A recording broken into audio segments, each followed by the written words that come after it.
Bibili ka naman ng minivan? 200K. 100K? Meron. Bro, 200K. Ang mga nakaraang kaganapan, ako ay pumunta ng Davao City at 4 na araw ako doon. Bumalik agad ako ng Luzon, maraming kaganapan, at ako ay kulang na kulang sa tulog. Ngayong araw ay kailangan kong bumiyahe pabalik ng Cagayan Valley at mahigit 2 araw na akong walang tulog. Napunta ako sa isang lugar na alam ko na pwede kong tulugan, pero nagulat ako na bawal na pala. Bawal na ang matulog dito. Saan ako magpapark at matutulog? Pero meron ako nakitang isang spot na pwede kong pagparkan at magpalipas ng gabi. Alam ko sa sarili ko na bawal. Mamaya-maya, may mga kapulisan. Saan po kayo galing dyan? Galing pa po ako ng Bulacan. Wala pa kasi ako talaga akong tulog. Papuntang saan po dyan? Naku! Alam na kasing bawal, tinuloy pa. Ano kaya ang kahihinat na natin dito? Yan ang dapat niyong abangan sa ating episode ngayon. Kaso parang napipikit na ako. Baka pwede lang ako magpaumaga. Eto.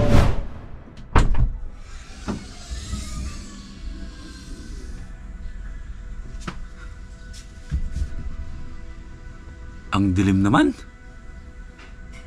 Pero gusto kong malaman nyo, simula sa vlog na to, wala na kayo ibang makikita sa akin at mapapanood dito, kundi puro van life. Yan ang goal natin ngayon 2025. Aagahan ko na, hindi ko na aantayin ang 2025. Bago tayo sumalubong sa 2025, back to pure van life na ang gagawin natin dito sa ating tahanan.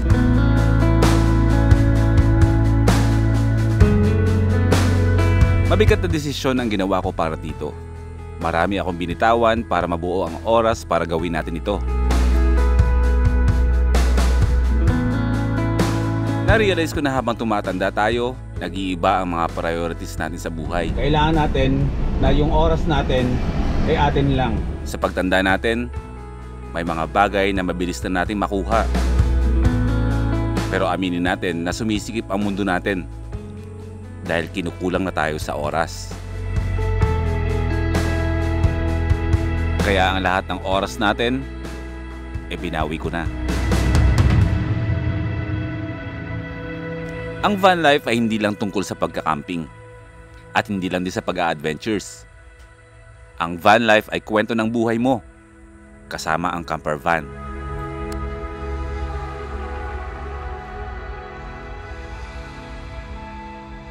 And welcome back to another van life episode. Ano pangalan mo, sir? Sherwin, sir. Sherwin. Sherwin. Yeah, shoutout sa'yo, bro. Maraming salamat sa panonood, ha. Sige, idol. Sige, bro. Mag-ingat ka palagi, ha. Sige, idol. Ay! Tatabi ako! DJ Kaboy Quinto, Facebook. Yun. Boy P. Picture kayo, Boy P. Ayun po, sir. Bigyan ko yun ng sticker. Sige, picture mo tayo. Shoutout sa mga taga Alas ba yan? Alas. Shoutout sa inyo. Oh, bro, sticker. Bigyan ko kayo. Alam nyo ba na masaya ako sa tahanan na kung anong meron tayo? Community ba natin dito sa YouTube? The last time na pumunta ako ng Cebu, pumunta ako ng Davao, or kahit saan man ako magpunta ang lugar dito sa Pilipinas, every time na meron nag-a-approach sa akin na first timer, majority pamilya, kasama yung mga anak, kasama yung asawa. Kumbaga maliit yung percentage na nanonood sa atin or sa akin na yung mga teenagers o yung mga henerasyon ngayon. Hindi. Ang majority na nanonood sa atin is yung pamilya talaga. At sobrang appreciated ko yung ganun na meron tayong healthy community dito. Meron tayong isang healthy na pamilya dito sa YouTube na kung saan parang iisa lang yung gusto nating lahat. Napapansin ko yun iisa lang yung gusto ng lahat na Boy P. Gustong gusto namin yung vlog mo na nakakakalma kasi pagod kami sa araw-araw sa trabaho. Pagdating ng gabi, nag-look forward kami na meron kaming mapapanood na vlog sa'yo. Pag wala kang upload ng araw, nalulungkot kami. Alam niyo yun, hindi man ako masyadong nagpapakita ng emosyon ko or hindi ko man masyadong ma-express yung dapat na maging reaction ko sa mga sinasabi niyo sa akin every time na nakikita ko kayo. Sobrang damang-dama ko yun kasi sobrang effective ng goal ko na yun talaga ang gusto kong itawid sa inyo. Walang ibang gustong ibigay ang isang boy first time dito sa tahanan natin dito sa YouTube, kundi ang mapasaya kayo at ma-relax kayo at mapakalma kayo. At palagi lang positibo dapat ang nangyayari sa atin. Though hindi naman natin kayang lahat palagi maganda ang nangyayari sa atin, pero as much as possible dun tayo sa kung ano ang maganda at kung ano ang tama. Ang goal ko ay ang ma-inspire kayo at kayo mga na-inspire ay mangi-inspire din ng iba. Alam niyo ba kung ano yung nakikita nyo ngayon? Yung napakalaking dome na yan. Ang tawag dyan ay Philippine Arena, na kung saan yan ay matatagpuan sa Bocaue, Bulacan. Dito ginaganap yung mga concert ng mga iba't ibang mga artist, local, international artist. Naaalala ko nang ako yung nagbabike-bike pa, itong lugar na to ay bago pa at kukunti po lang dumadaan mga sasakyan dito. Pero ngayon, Diyos ko, nagraragasaan na yung mga sasakyan. First timer to. Picture lang daw. Oh, sige po. Halika po. O tara po, picture po tayo. Wait po sir. Ano po ang pangalan niyo po? Ricky po, Ricky. Ricky, nice meeting you po. Opo. Sila ay mga first timers na, isa rin sila sa mga first timers na hinahunting si boy first time. Eh sabi ko nga sa iba rin na gustong-gusto mong makita, sabi ko magtatagpo rin tayo sa tamang panahon. Diba? O sige po sir, mag-iingat po kayo mama. Mag-iingat po kayo. Hi bro, nice meeting you bro. I'm bro speaker. Ako din sir. Sa wakas. Ingat bro ha. Ingat. Sino ba naman ang hindi gaganda ang araw kung kakalabas mo pa lang, makikita mo na agad ang mga taong sumusuporta sa iyo. Yan ang isa sa mga namimiss ko, yung magkaroon ako ng magandang interaction sa inyo kapag tayo ay nagkikita-kita. Lately, aminado ako na hindi ko na nagagawa yun at namimiss ko na yung mga ganung bagay. Halos hindi ko na magawa yung magkaroon ako ng oras para sa sarili. Magbigay ako ng time para sa mga first timers na ma-meet, kumbaga along the way. Not necessarily na meet and greet, pero ngayon gagawin ko yan kapag tayo ay bumiyahe ng 2025. Kung dati ay hindi ko ina-announce kung saan ako, ngayon sabi ko 2025 bubuksan ko ulit yung sarili ko sa publiko, sa mga first timers, kasi aminado naman ako na every time na bumabiyahe ako is hindi ako nagpo-post ng same day. Kunwari, nag-post ako ng picture sa Bicol. Ang picture ko na yan sa Bicol, the time na pinost ko yan, ako ay nasa Visayas na. 3 days delayed lagi ako nagpo-post. So may mga nadi-disappoint, may mga nalulungkot na mga first timers na ano ba naman yan? Minsan ka lang, ito na nga lang yung pagkakataon na makita ka namin, hindi ka pa namin matagpuan. Yung iba naghahanda ng pagkain, naghahanda ng baon, may mga iabot sila ng mga, alam mo yun, kapag bumabiyahe kasi alam ng mga first timers na kailangan ko ng pagkain ba.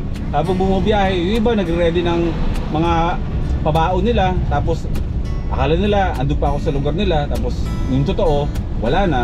Nakakalungkot. So parang unfair sa totoo, kasi medyo mahihain kasi talaga ako eh. May pagkaganon kasi ako na hanggat maaari ayoko nang nalalaman kung nasan ako. Pero sabi ko nga 2025 ibang mundo na to. Babaguhin ko. Bubuksan ko yung sarili ko para sa mga tao. Like before na talagang mukha lang hindi ako mailap kasi nga lagi niyo ako napapanood. Pero sa totoong buhay mahihain ako nang ako yung nag-a-approach. Pero kapag in-approach naman ako, okay naman ako. Mahihain lang ako mag-approach. Hindi ako lagi yung unang nag-i-insist na bumati kahit alam ko ng first timer. So pagpasensyahan nyo na ako noon sa mga taong nakaramdam ng konting tampo dahil ganun ako. Pero ngayong 2025, ang goal ko, bumiyahe tayo ng malayo hanggat maaari, kikitain ko kayong lahat. Magpapa-meet and greet ako sa bawat lugar at magkita-kita tayo at bibigay ako ng mga stickers. Nax! Full stop. Can't believe I live in your thoughts. I think about you all the time, morning, evening, and midnight. Such a wonderful delight. Forgo. At kahit ngayon na ang focus na natin dito ay van life, meron pa rin naman akong mga kaganapan na personal. Tulad na lang ng pagpunta ko sa Raon sa Tondo sa San Jose del Monte, Bulacan, na kung saan ay bumili tayo ng TV para iregalo sa aking anak. Pero ang kabuuang mga kwento ng mga ganito ay mapapanood nyo na sa aking Facebook page. Kung hindi mo pa ako na-follow doon sa Facebook, at pagkatapos mong panoorin ang episode na to, follow mo ako doon. Pati na rin ang mga kaganapan ko sa mundo ng pagmumotor, doon nyo na rin mapapanood. Doon ay mapapanood nyo rin ang mga maikli kong mga vlogs, kung ano-ano ang mga nangyayari kapag ako ay umaalis. Pareho itong masaya, kahit magkaibang mundo ng social media.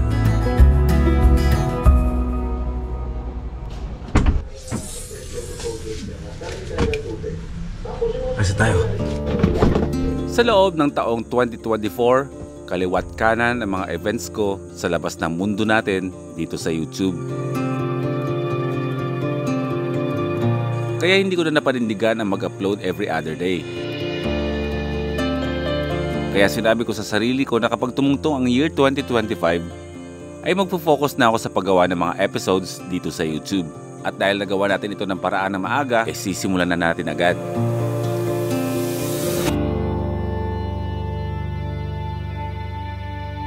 Let's go. Isa na namang mahabang biyahe ang ating tatahakin. Pero hindi naman natin sasagarin. Mag-overnight tayo ngayon kung saan tayo aabutin ng antok.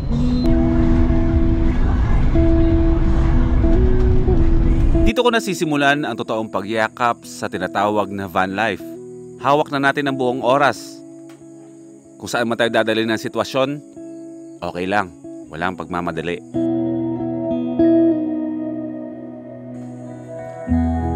Sisimulan na rin natin yakapin ang kalsada tulad ng dati.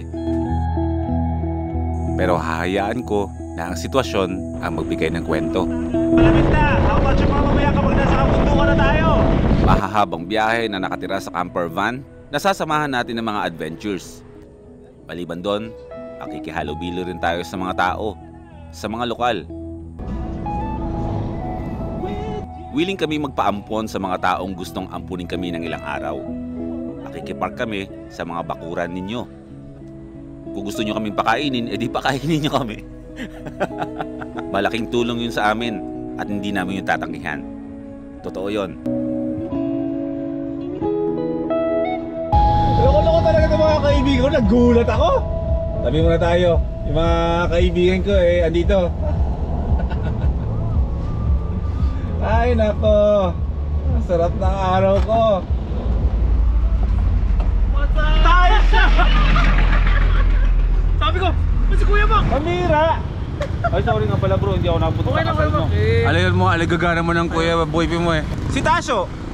Kasama ko ngayon dito sa ABS-CBN. Ako yung isa sa mga unang vlog niya. Ay oo! Ano?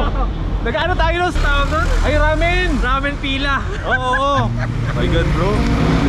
Nakalimutan ko, lugar mo nga pala to. Kaya si Mrs. Ra. Ay, magkain muna tayo doon. Kasalanan sa ito oh. May kasalanan nga ako, hindi nga ako nakapunta sa kasal nyo.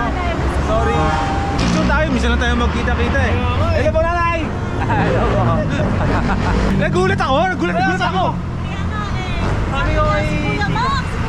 Life is good, si Kuya Mac. Ito ang totoong dragon. Ito ang totoong dragon talaga. Bro, i-promote mo bro yung channel mo sa Facebook at ako'y natutuwa sa mga ano nyo. Ay, wala, di na kami nakakapag-upload kasi... ilagay mo din. Ay, ano mo na yung vlog mo? Ano yun? Dragon? Ano yun? Ano nga yun? Guys, support niyo yung pinaka #1 dragon sa buong mundo. Oo. BB Dragona sa FB page niya. Ayun, BB Dragona. Siyempre siya, mini dragon lang. Ito ang totoong dragon. Ayan, ayan. Tandaan niyo mo ang yun.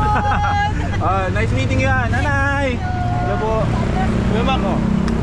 Basta magsa tayo ah. Hindi ko makakalimutan itong kaibigan ko. Nagsisimula pa lang si Boy first time, Siya ang pinakaunang nakasama ko sa vlog. Ilang taon na ang lumipas, andyan pa rin sila, sumusuporta.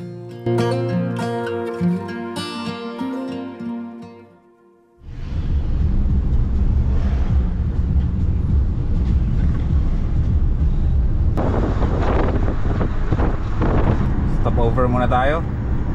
Kape muna, kape. Anong lugar ba tayo? Oy. Let's go. Sa mahahabang biyahe na tulad ng ganito, ang tanging kalaban ko lang naman dito ay antok.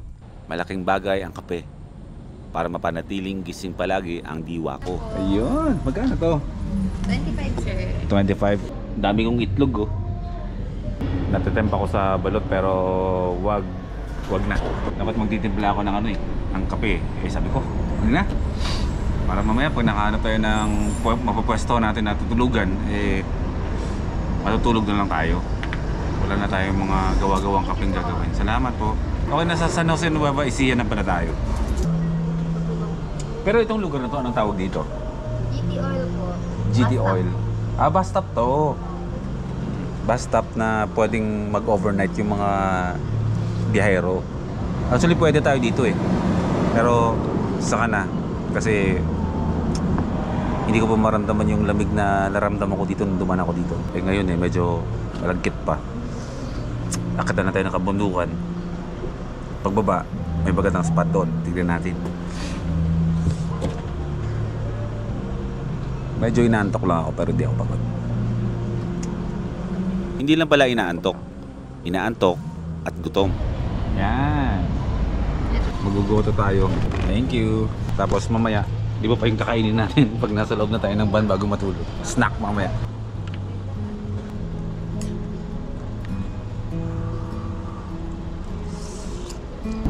Ang pagbaban life, ito nakuha ko to sa ibang bansa ha. Ang pagbaban life, hindi naman required na porke nagbaban life ka, kailangan humihinto ka sa isang lugar para magluto ng pagkain mo. Meron kasi akong nabasa na isang comment sa, hindi ko alam kung anong, hindi ko matandaan kung anong klaseng vlog ko yun pero medyo matagal-tagal na humihingi siya ng payo kung paano daw ba gawin ang pagbaban life. Karamihan kasi dito sa Pilipinas, may mga naka-camper van, isa tayo doon. At ang madalas na napapanood ko dito ng mga naka-camper van, sila yung mga nagka-camping. Pupunta ka ng isang resort o campsite, yun ay tinatawag na, pagmari van yung sasakyan mo, yun ang tinatawag na van camping. Kung dito sa Pilipinas, wala pa ako nakikitang nagva-van life dito na full time talaga, as in wala. Wala sa kultura natin ang nagva-van life. Wala kayong mapapanood dito sa Pilipinas na full time na nagva-van life at kung ano yung ginagawa nagva-van life. Panoorin nyo yung mga nagva-van life sa ibang bansa, Japan, US, Korea. Doon yung makikita kung anong ginagawa ng van life. Napakasimple lang. Kasama mo lang palagi yung sasakyan mo sa bawat punta mo, kahit saan, bumabiyahe ka ng malayo o malapit. Lahat ng mga kaganapan mo sa buhay mo, kumbaga umiikot yung mundo mo sa van mo or sa camper van mo, yun ang tinatawag na van life. So hindi ka required na kailangan nagluluto ka sa loob ng sasakyan. Pwede kang lumabas, pwede mong i-park yung sasakyan mo kahit saan, pwede kang mamasyal, gumawa ka ng side trip mo. As long na tinutulugan mo rin yung camper van mo, yun ang tinatawag na van life. Ang car camping, pupunta ka sa isang spot para mag-camping at makapagluto nang hindi ka doon umaalis. Pupunta ka, uuwi ka, van camping. Ang pagtira talaga sa loob ng sasakyan o sa isang camper van na tuloy-tuloy na mahabang biyahe na hindi umuuwi, yun ang tinatawag na van life. Kasi kaya nga tinawag na van life namumuhay ka sa loob ng van. Pero tulad yan ang sinasabi ko palagi na nasa inyo naman yan kung paano ninyo i-maximize at i-enjoyin yung mga van ninyo. Kung gusto nyo ba mag-camping o mag-van life. Pero dito sa Pilipinas, wala pa ako nakikita na talagang nakatira sa minivan na yung bang walang bahay. Kasi kung tutuusin, mayaman pa rin ng mga Pilipino kaysa sa ibang bansa, mga ibang lahi. Kasi sila talaga, literal na nakatira sila sa van kasi wala silang bahay at lupa. Ay dito yung mahirap sa atin dito sa mga probinsya, sinasabing mahirap pero may mga lupa, di ba? Pero sa ibang bansa kasi talaga, as in homeless talaga. Bumibili sila ng mga lumang mga van tinitirahan, yun ang literal na sinasabi talaga or tinatawag na van lifing. Talagang hilig ko lang din talaga na gawin ang mga ganito na bagay. Kumbaga, kung dati mahilig ako mag-travel, ngayon mas nilawakan ko pa yung galaw ko pagdating sa pagta-travel na kung saan mas ma-enjoy ko, na nakakatipid ako, pero hindi naman talaga nakakatipid kasi nagsusunog ka ng gasolina dito eh. Pero okay lang yun, hanggat masaya tayo at nakukuha natin yung satisfaction at tinatawag na inner happiness and inner peace ba, peace of mind sa van life o pagka-car camping na tinatawag, edi go. Huwag niyong pipigilan yung sarili niyo. Kung ano yung alam nyong magpapasaya sa inyo, gawin niyo yun. Huwag kayong makikinig sa iba, basta gawin niyo. Kasi at the end of the day, ang tanong kasi dyan naging masaya ka ba sa isang araw na lumipas sa buhay mo? Parang mas gusto ko na lang dito sa tuktok ng bundok mag overnight kaysa bumaba ako at maghanap pa. Ilang beses naman na tayong dumaan dito. At meron ako palaging spot dito na hinihintuan para matulog. Pero ngayon, pinagbawal na. May signage na dito na pinagbabawal na yung matulog eh. Gusto ko magpaalam sa... Alam ko na malabo talaga na makahanap ako dito na mapapwestuhan para tulugan. Pero kasi tuwing dumadaan ako dito, malikot ang mata ko. At meron ako mga nakikita mga spot na tago na pwede kong pagparkan at pwede magpalipas ng gabi. Naisip ko na magpaalam ako sa isang headquarters dito. Ito na ako matulog. Grabe yung hamog dito. Dapat sa baba ako ng bundok matutulog eh. Itong lugar na to, dito to sa tuktok ng boundary ng Nueva Ecija at Nueva Vizcaya sa pinakadulo.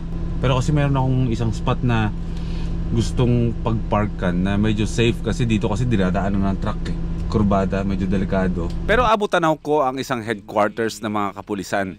Naisip ko na bakit hindi ako magpaalam. Baka pwede naman akong payagan. Dahil inaantok na talaga ako sa mga oras na to. Na baka pwede kong pasukin yung parking lot doon sa looban para safe tayo. Subukan natin. Wala namang masama kung susubukan eh. Pag pinayagan, edi salamat. Sir? Sir, magandang gabi po. Sir, papaalam lang po sana ako. Kung saan po ba pwede ako Sa totoo lang, kinakabahan ako habang nagpapaalam.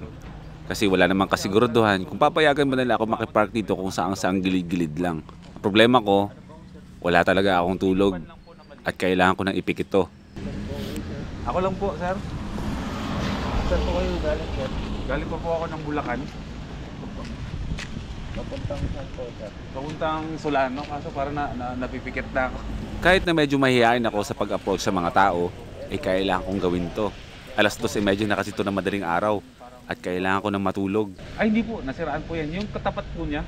Hindi ko po pwedeng i-push to na makababa ng bundok dahil pababa ng bundok ay puro sigsag at puro bangin. Napakabait ng... Hindi ko alam kung kapulisan ba dito o mga militar yung kausap ko. Doon daw ako mag-overnight sa tabi nung kampo nila. Parang barracks nila. Teka lang, lipat ko yung sasakyan. At doon ko nalaman na isa sa mga kapulisan.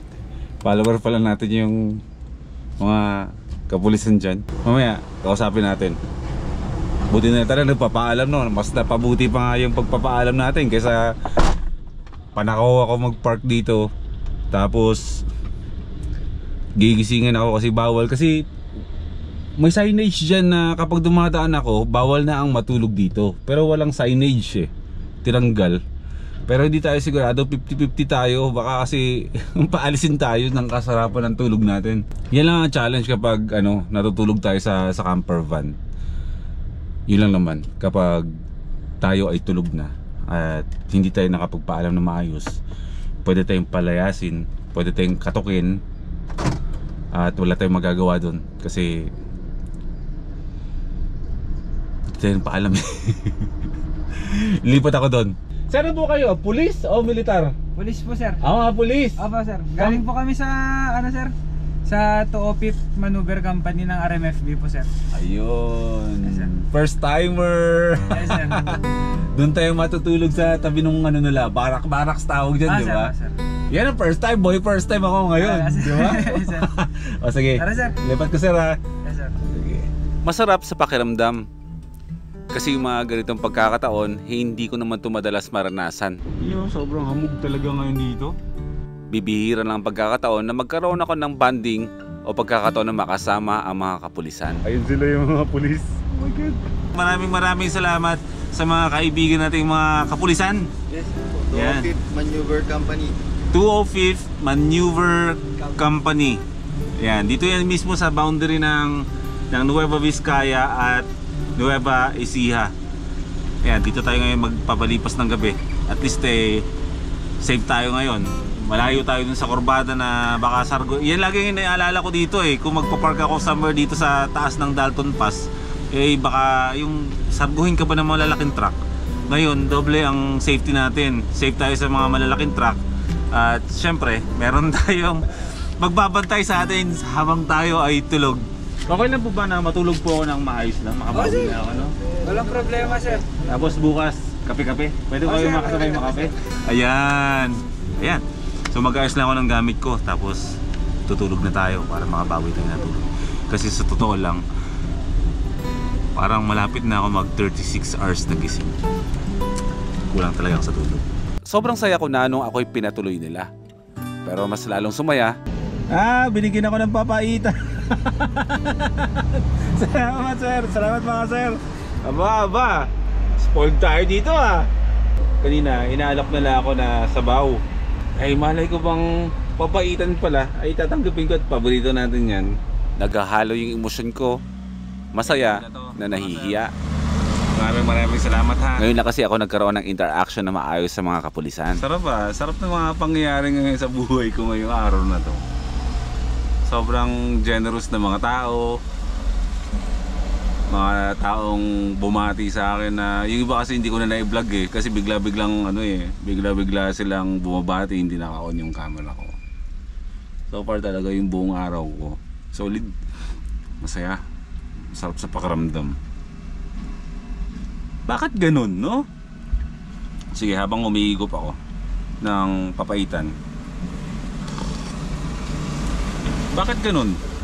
Kapag si Watod ang dala natin, yung camper van, ang ganda ng mga nangyayari. Ang ganda ng mga nangyayari. Hindi ako nahihirapan mag-isip ng kung ano yung ilalaman natin sa vlog natin. Kasi kusang yung pagkakataon ng nagbibigay ng grabe yung mga truck, diba? Lalaki niyan. Yung pangyayari mismo ang nagbibigay, o yung sitwasyon mismo nagbibigay ng kwento ng or daloy nung kung ano yung may experience ko sa loob ng isang araw. Basta si Watod ang dala ko. Sobrang natural lang ba? Ang halong chemical. Solid. Papaitan. Shoutout po sa mga kaibigan natin, mga kapulisan, mga PNP. Sarap. Alam nyo, sabi ko nga sa kanila kanina, magkwentuhan muna tayo, babad na babad to, kasi alam ko naman papanoorin ito Mamili kayo kung anong gusto nyo, mukha ko o yung papaitan. Comment down below. Magkwentuhan lang muna tayo. Dito lang naman ako sa loob ng camper van, hindi naman ako makalabas at mahamog na umuulan. So magkukulong lang ako dito at magkukwentuhan tayo.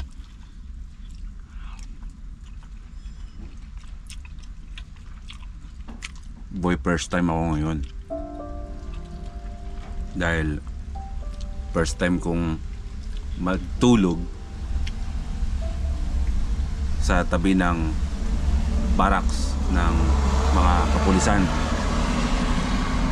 Minsan na rin niyang sumagi sa isipan ko noon na what if kaya sa buhay ko sa pagbaban life maranasan ko yung ganon na malagay ako sa sitwasyon na kailangan ko makiusap sa ganyan, sa mga hindi ko alam kung tawag ba, official o ganyan, sa mga kapulisan na pwede ba ako mag-park sa tabi ng police station Sumagi na yan sa isipan ko yan dati nung bumibiyaya ko ng malalayo. At ngayon nangyari. Tapos isa pang first time ko ang mabigyan ng pagkain ng mga kapulisan. Saan ka pa? Life-changing experience. Let's go. Sarap. Masarap ang kanilang ano. Sir, kayo lang mismo na nagluto dito? Sama ka dito. Dito ka, sama ka dito. Kaya, Hindi, dito ka sa tabi ko. First timer ka rin naman eh. sir. Ayan, teka lang, kita ka ba?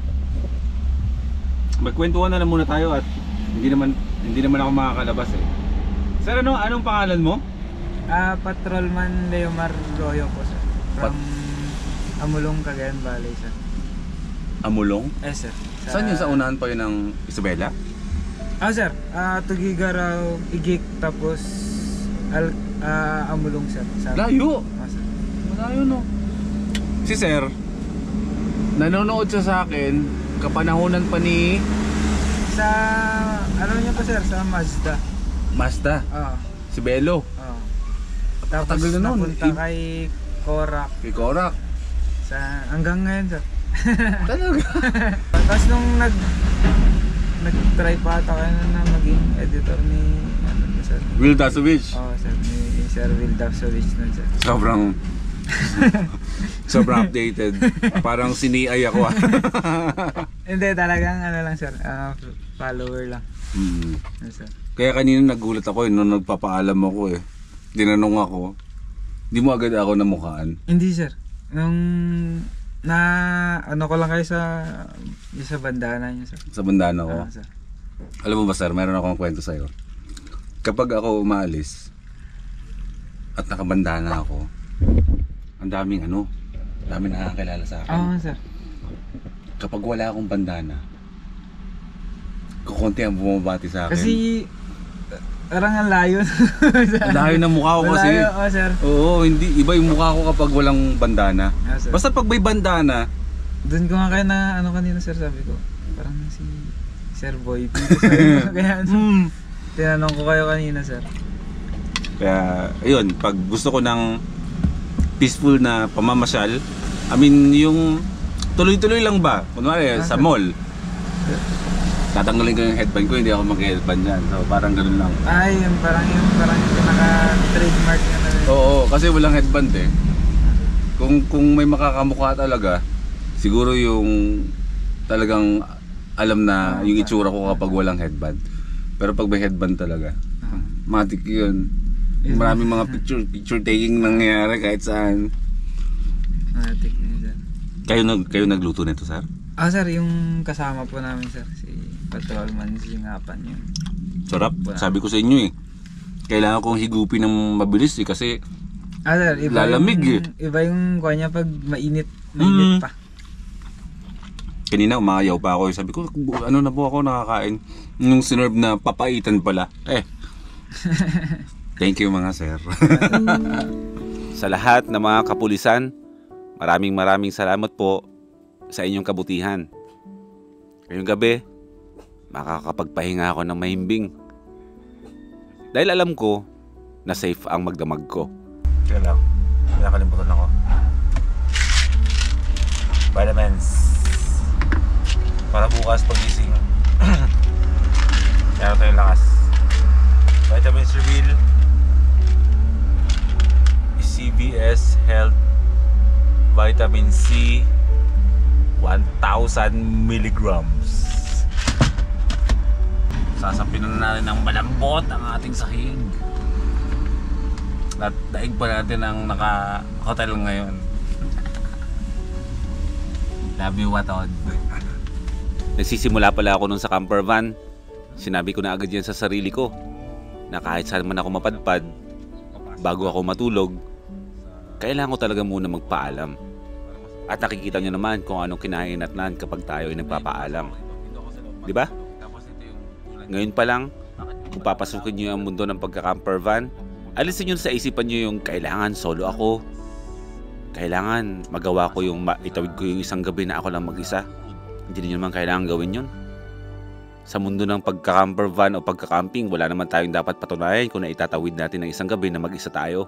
May mga taong kayang gawin yun. Pero sa atin na nag-iisip tayo para sa kapakanan o para sa safety ba, wag na natin gawin. Ilagay na natin agad yung sarili natin kung saan tayo safe, lalo na't may mga pamilya tayo. Tayo na mismo ang maglayo sa sarili natin sa posibleng mangyaring kapahamakan.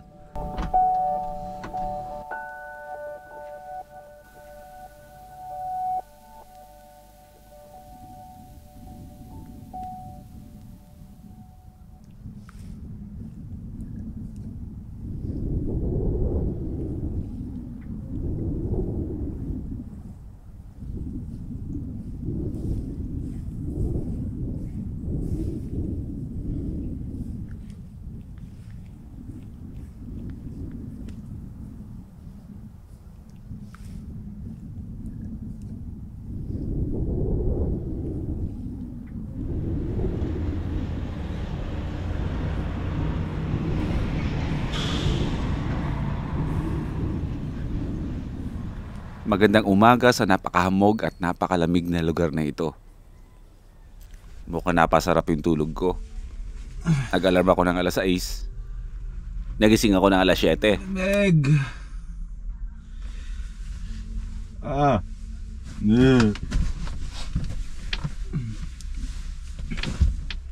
Sa sobrang lamig, ang hirap kumilos. Gumising akong barado ang ilong ko.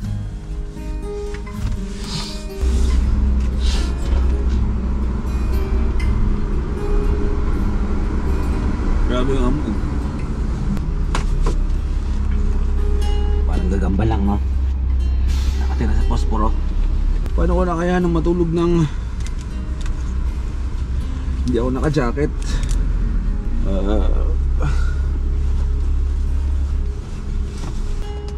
Ay, masarap.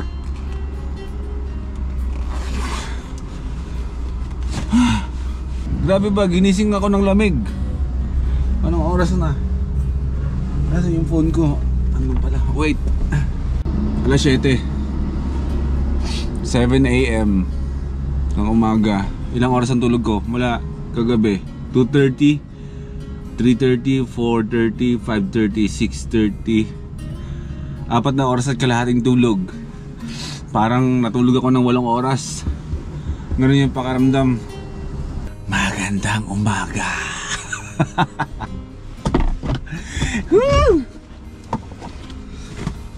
Sarap matulog. Matod, damis kita sa mga ganitong mga bagay-bagay na gawain natin. Antay ka, dahil 2025 lalarga na tayong dalawa. Sama natin si Priscia. Mag-van life tayo kahit saan sa Pilipinas. Ito na yung van life ng 2025 na bahala na ako saan mapunta. Willing na ako magsunog ng gasolina, gumastos sa gasolina, madala ko lang kayo kahit saang lugar na mapapakalma kayo at marerelax kayo bago kayo magsitulog. Kasi yung boy, first time nyo, nakakatulog na maayos eh. Dapat kayo din. And since na hindi naman tayo nagkakasama sa totoong buhay, kung ano yung nararamdaman ko, kung ano yung ninanamnam ko sa pagbavan life, kung ano yung klima na kung saan ako ay napapadpad or napaparoon ng isang lugar, ay papatawirin ko yon through internet papunta sa inyo. Yung magandang mood ko ngayon, ang goal ko, papatawirin ko yan sa inyo. Para pag natulog ako sa gabi at matutulog kayo, isa lang ang pakiramdam natin lahat. Payapa. Ang lamig talaga. Wait lang. 5 minutes or 10 minutes. Mag-ayos lang ako ng gamit ko. Alas 7 na. Wala na makita o talagang puting-puti ah. Oh. Pambira. Teka lang. Baba tayo. Para makita niyo yung barracks na mga kaibigan nating mga kapulisan.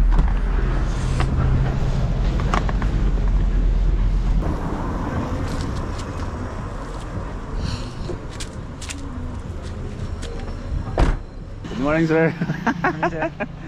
Pagkalabas ko sa camper van, inabutan nila agad ako ng kape. Kanina may mga dumaan dito, mga kaibigan natin, mga motovloggers. Si Rody, no? Si Rody. Barracks ng mga kaibigan rin ng mga kapulisan. Maraming salamat talaga sa kanila kagabi. At dito nila ako pinatuloy sa tabi nila. Dapat doon tayo, pero feeling ko nakatok tayo doon. Nagkaroon ako ng sapat na tulog dahil sa mga kaibigan nating mga kapulisan. Inalaw nila ako makapagpahinga dito sa tabi ng kanilang barracks. Kagabi sinasabi ko parang detachment o kampo. Hindi pala barracks, iba pala yung kampo. Wala kasi akong alam sa ganyan eh. Gising na sila. Nasa ulap na naman daw. Welcome to Cagayan Valley. Nasa Cagayan Valley tayo. Kagabi ay dapat ang unang spot na tutulugan natin, samahan nyo muna doon dyan sa area na yan. Dati dyan tayo natulog, pero hindi na nga po pwede. Kagabi nagpaalam ako sa mga kaibigan natin, mga kapulisan, na ditong area ako matutulog sa likod ng signage na to ng Converge. Kaso niyaya nila ako na doon na lang ako sa tabi ng barracks nila. Pero sa susunod, nagpaalam na rin ako na kapag tayo ay nag-sleep over dito at inabutan tayo ng antok, o talagang sadyain natin na tayo ay mag-overnight talaga. Kumbaga yung purpose talaga is para mag-overnight, para ma-experience natin yung ganitong klase kalamig na lugar. Dito na ako magpa-park sa susunod. Pwede naman daw doon, pwede rin naman daw dito. At least ngayon parang meron na tayong, kilala nila tayo. Yung iba kasi mga pulis kilala ako inalaw na nila tayo na anytime pag kailangan ko daw ng pahinga. Sorry, hinihingal ako medyo kinakapos ako ng hangin kasi bundok to, mataas to, tapos malamig pa. Dyan na tayo mag-sleep over palagi. Ito ang ibig sabihin ng boy first time. Sa ating paglalakbay, palagi tayong merong bagong karanasan. Let's go! Mga sir, gusto ko pong pasalamat sa pagpapatuloy ninyo sa akin. Makamayan ko man lang kayo. Mga sir, thank you po Thank you po. Isa na namang bagong karanasan na hindi natin makakalimutan. Isa na namang kwento na idadagdag ko sa libro ng aking pagbabiyahe.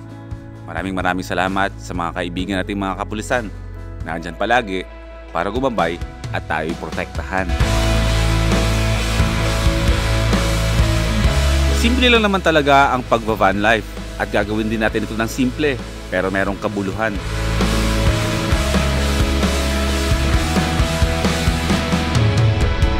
Tingnan naman kung gaano kaganda ang lugar ko. Napakaganda. Wala pa ring mababago kay Boy First Time. Tulad pa rin ng dati. Pero babiyahe na tayo sa relax at safe na paraan.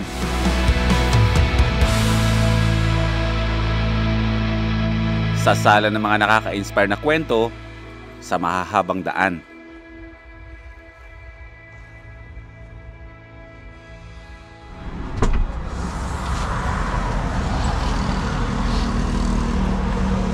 Wala na, hinog na tong durian ko. Ang lakas na ng amoy. Pero mabango yan sa pangamoy ko. Wait lang, nasa Bambang na tayo. Saglit lang.